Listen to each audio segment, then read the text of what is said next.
Manchester United suffered one of their worst defeats in Premier League history as Erik Ten Hag's side suffered humiliating defeats at the 2022-2023 English Premier League season debut. Erik Ten Hag's reign as Manchester United's manager got off to a nightmare start as Brighton registered their first ever victory at the Old Trafford with a 2-1 win on the opening weekend of the Premier League season. Ten Hag was looking for a response to the 2-1 home loss at Brighton and was able to hand Cristiano Ronaldo a start, but all United got was a humiliation. David De Gea was at fault twice as Josh Dasilva and Mathias Jensen put Brentford 2 up inside 18 minutes before Mbeumo and Bryan Mbeumo ensured Brentford became the only third side to put 4 past United in the first half of a Premier League game. Now, while the Bees could not inflict further misery on Ten Hag and United, it mattered little as the damage was already done. Erik Ten Hag becomes the first Manchester United manager in over 100 years to lose their first 2 league games. Now, it must interest you to know that Manchester United is the most successful club in the Premier League era and English football history with 20 title wins. Now, this seems to be all history as different predicaments have plagued the club since Sir Alex Ferguson retired in 2013 on the back of their last title win. Many people have commented on different aspects of what exactly is wrong with the Manchester United side, and we are going to look at the ownership.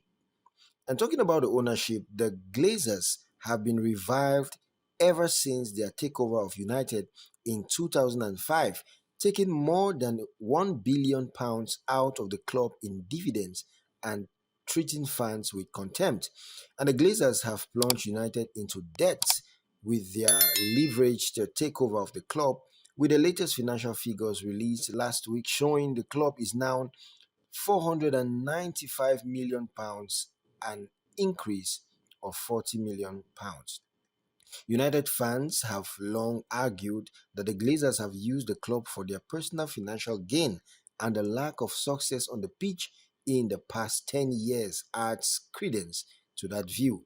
And now let's talk about signings. Under Ferguson, United usually got the players they wanted through a combination of their status and financial might. And in the post-Ferguson era, however, their transfer policies has been shambled with more than £1 billion spent on players since 2013. Alexis Sanchez, Morgan Schneiderlin, Memphis Depay, Bastian Schweinsteiger, Henrik Mkhitaryan, Angel Di Maria, Aaron Wan-Bissaka, Fred, Victor Lindelof, Eric Bailly, Paul Pogba, Edinson Cavani, Anthony Martial, and the current skipper, Harry Maguire, are all glaring examples of United's failed recruitment policy. Now, talking about coaching, while other coaches and their staff improve players with their coaching method, the same cannot be said of Manchester United in recent seasons. It is hard to think of one player who has improved as a result of the coaching at Manchester United. If anything, they have all regressed. The likes of Maguire, Wan-Bissaka, Marcus Rashford, Martial, and others have gone backward in their time at Manchester United. Ole Gunnar Solskjaer and Rangnick were criticized for the makeup of their coaching team.